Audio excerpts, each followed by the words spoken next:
Okay, so as you can see here, this is Storycraft. This is an internal tool that was created just to showcase some of our generative AI products. So this is going to be using Gemini, Imagine, Veo, Lyria, and Chirp. So I'm going to go ahead and just show you what this can do, and this can kind of serve as an example for a workflow that you might want to make available to your users. And just keep in mind that you might want to add additional human touch points or anything like that somewhere in here. But essentially, what this first page does is it's going to say enter your story pitch. So you can imagine like this could be the idea for the ad that your user might want to create. So I just put an ad for a perfume company, and then I selected the photographic style right here because I wanted it to look very stylistic, like classic perfume commercial.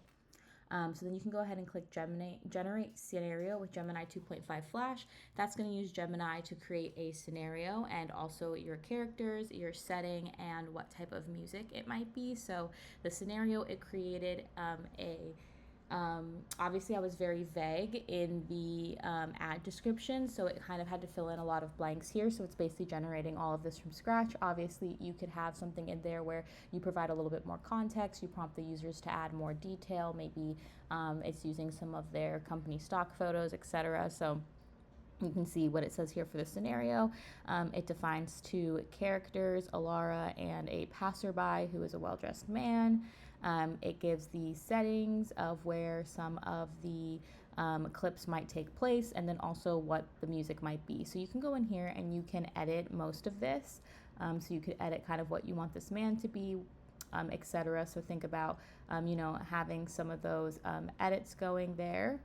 And then you can see like I didn't actually edit this, but because I had clicked in and it had triggered a regeneration, so now the man's different. But just so you know, as we click throughout, I'm not actually going to be regenerating the final video, so it's going to be the original man there. So then you can click generate storyboard using Imagine 4. That's going to take us here where it has generated a storyboard where it has some of the photos and video, and you can toggle what view you're seeing here, so you can kind of see it all at once. You can see a list, or you can kind of see it the storyboard scene by scene. You can see here it's going to describe each scene, and again, this is where you would make edits and it would kind of regenerate. So you can see in scene 1, this is going to be the initial photo that it chose to use, and then it's going to have an 8-second clip based on that. And you can see it kind of generated some music too. And it's describing what the woman is doing. Then she picks up her ethereal bloom bottle with a single spritz. And you can kind of see throughout the different scenes. You can go in here and you could edit this, and then it would regenerate that scene, and you can add in maybe some things that you like, you didn't like, etc.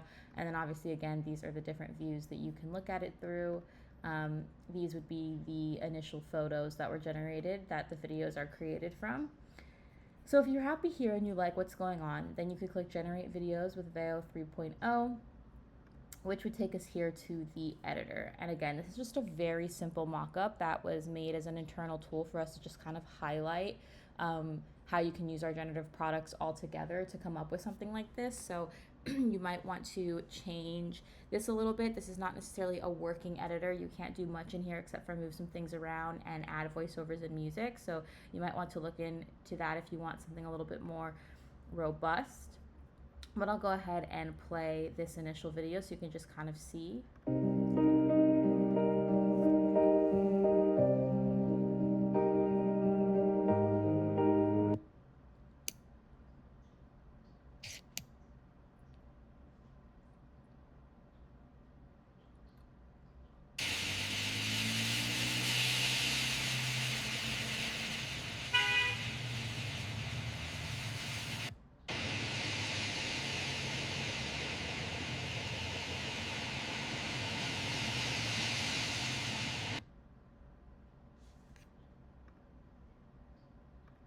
Oh, looks like there is a little bit of an error with the playback on this screen right now, but we can see the full video in the next screen where I export it. So I'll just go ahead and show how you could generate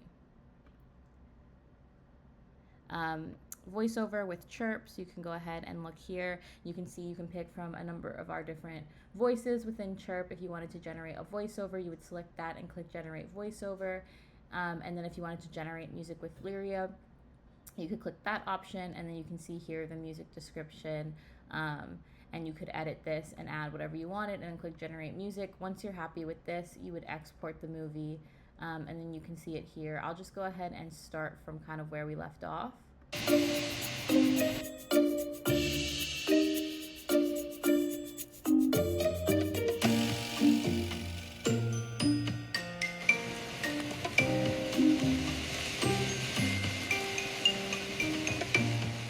So you can see it kind of added some music there. Again, this is kind of just like a rough mock-up of how to showcase our tools. It's by no means perfect. So this is kind of just a starting off point for you to kind of visualize what you might like an experience like this to look like for your users. So you can take what you like about it, what you don't like about it, and kind of go from there. If you wanted to design something like this for your users to be able to use, obviously you could add more touch points within that so that the user can really edit more things if they want to. One more thing I wanted to point out is that in the editor, there was obviously, it was not stitched together yet. It was just playing clip by clip. So there was that little kind of like black screen in between each clip, and you can see that when it's all stitched together, that's not there anymore. So yes, that is our internal demo of Storycraft, and if you have any questions, feel free to send them my way.